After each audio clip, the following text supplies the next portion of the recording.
Hello everyone. आज हम लोग पंचायती राज व्यवस्था से संबंधित अति महत्वपूर्ण प्रश्न के साथ आए हैं जो एग्ज़ाम के दृष्टिकोण से काफ़ी ही महत्वपूर्ण होगा। तो आइए हम लोग प्रश्नों को शुरुआत करते हैं। पहला प्रश्न है,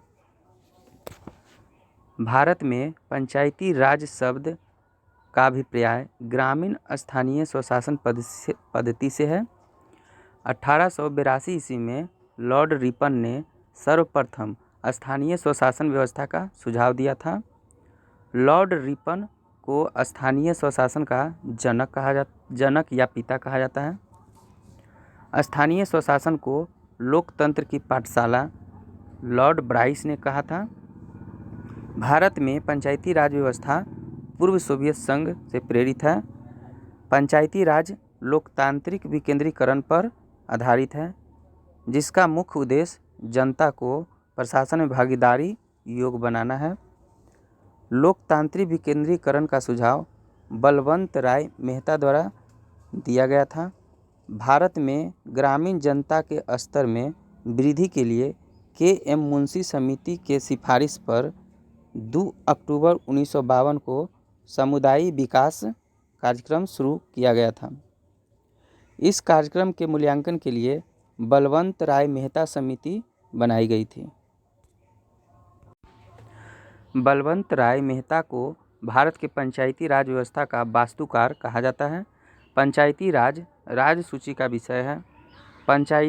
भारतीय संविधान के नीति निर्देशक तत्वों के अंतर्गत अनुच्छेद 40 के तहत ग्राम पंचायत के गठन हेतु प्रावधान उल्लेखित है।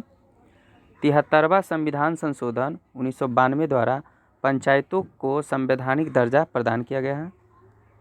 संवैधानिक दर्जा देने की सिफारिश एल.एम.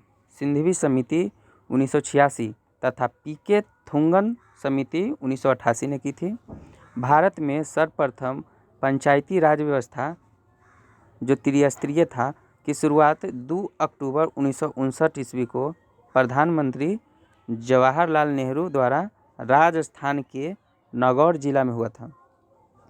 आंध्र प्रदेश दूसरा राज्य है जहां 11 अक्टूबर 1959 को पंचायती राज व्यवस्था महबूबनगर जिले के सादनगर विकास खंड में लागू हुआ।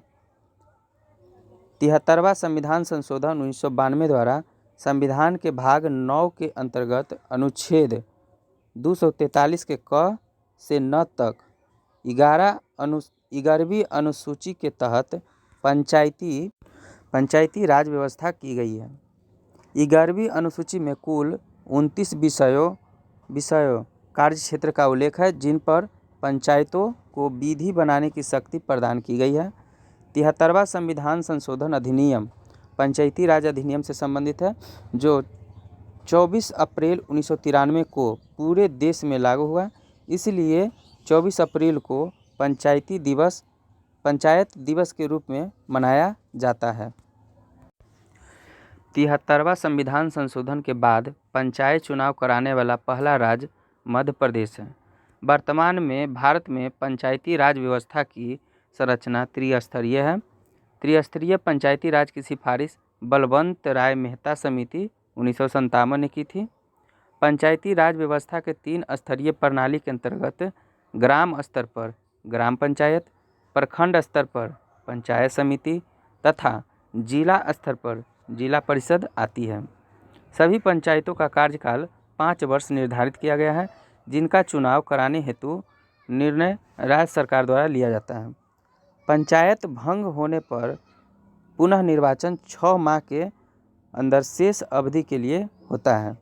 पंचायती राज संस्थाओं के लिए प्रत्यक्ष एवं गुप्त मतदान का प्रावधान किया गया है। पंचायती राज की सबसे छोटी इकाई ग्राम सभा यानी ग्राम पंचायत है। मतदाता सूची में दर्ज अर्थात 18 वर्ष पूर्ण कर चुके सभी लोग ग्राम सभा के सदस्य होते हैं। भारत में प्रत्यक्ष लोकतंत्र का उदाहरण ग्राम सभा है। ग्राम पंचायत का चुनाव ग्राम सभा द्वारा प्रत्यक्ष रूप से किया जाता है। पंचायत के चुनाव के लिए उम्मीदवारों की न्यूनतम आयु 21 वर्ष है। ग्राम पंचायत का प्रमुख मुखिया तथा सरकारी पदाधिकारी पंचायत सेवक होता है। ग्राम सभा का बैठक सरपंच बुलाता है।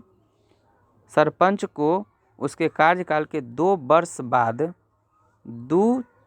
दो तिहाई बहुमत द्वारा हटाया जा सकता है। सरपंच हेतु जमानत राशि 200 रुपया तय की गई है। वैध मत का 1/6 भाग प्राप्त करने में असफल व्यक्ति को जमानत राशि जब्त की जाती है। ग्राम पंचायतों के आय का स्रोत मेला एवं बाजार कर है।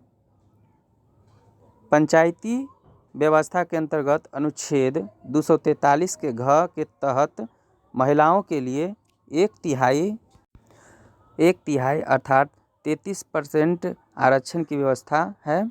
अगस्त 2009 में पंचायती राज में महिलाओं के लिए 50% आरक्षण को कैबिनेट ने मंजूरी प्रदान की है। ग्राम पंचायत में सदस्यों की संख्या 10 या अधिकतम 20 होती है। ग्राम पंचायत का गठन 1000 से अधिक आबादी वाले गांव में किया जाता है।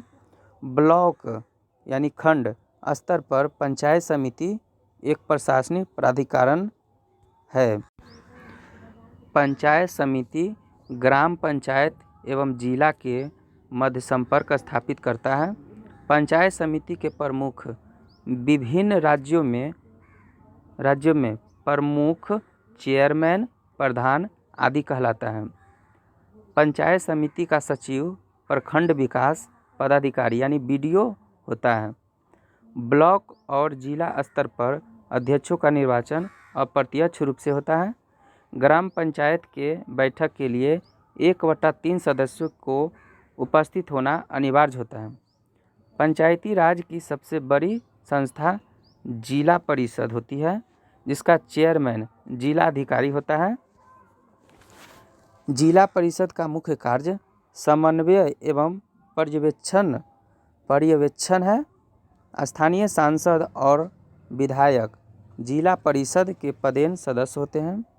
भारत में कलेक्टर पद का सृजन 1772 ईस्वी में वारेन हेस्टिंग्स द्वारा किया गया था। केंद्र सरकार में ग्रामीण विकास मंत्री पंचायती राज के विभिन्न अंगों की निगरानी करते हैं। नागालैंड, मेघालय, मिजोरम तथा दिल्ली में पंचायती राज व्यवस्था नहीं है। कौन कौन राज्य में नहीं है? तो नागालैंड, मेघालय, मिजोरम तथा दिल्ली में पंचायती राज व्यवस्था नहीं है। पंचायती राज संस्थाएं अपनी निधि हेतु सरकारी अनुदान पर निर्भर करती है। पंचायत स्तर पर राज्य सरकार का प्रतिनिधित्व ग्राम सेवक करता है। पंचायती राज व्यवस्था के अंतर्गत द्विस्तरीय संरचना का सुझाव अशोक मेहता समिति 1977 ने दिया था। द्विस्तरीय प्रणाली के अंतर्गत ग्राम स्तर पर मंडल पंचायत तथा जिला स्तर पर जिला परिषद शामिल होते थे। पंचायती राज व्यवस्था के अंतर्गत टैक्स लगाने की सिफारिश अशोक मेहता समिति ने की थी। 73वें संविधान संशोधन कानून के अंतर्गत 20 लाख से अधिक जनसंख्या वाले प्रदेश को पंचायती राज की त्रिस्तरीय प्रणाली तथा 20 लाख से कम आबादी वाले प्रदेशों में द्विस्तरीय प्रणाली लागू करने की बात कही गई है। पंचायती राज व्यवस्था के अंतर्गत 4 स्तरीय संरचना का सुझाव PVK राव समिति 1985 ने दिया था। 4 स्तरीय संरचना के अंतर्गत ग्राम स्तर पर ग्राम सभा, मंडल स्तर पर मंडल पंचायत, जिला स्तर पर जिला परिषद तथा राज्य स्तर पर राज्य विकास परिषद आती है। पश्चिम बंगाल ऐसा राज्य है जहां 4 स्तरीय व्यवस्था अपनाई गई है। तो ये थे आज का पंचायती राज व्यवस्था से महत्वपूर्ण प्रश्न। दोस्तों, इस टॉपिक को बार बार रिवीजन जरूर कीजिएगा ताकि एग्ज़ाम में प्रश्न ना छूटे। दोस्तों, अगर हमारी वीडियो अच्छी लगे तो वीडियो को लाइक एंड सब्सक्राइब जरूर कीजिएगा। धन्यवाद।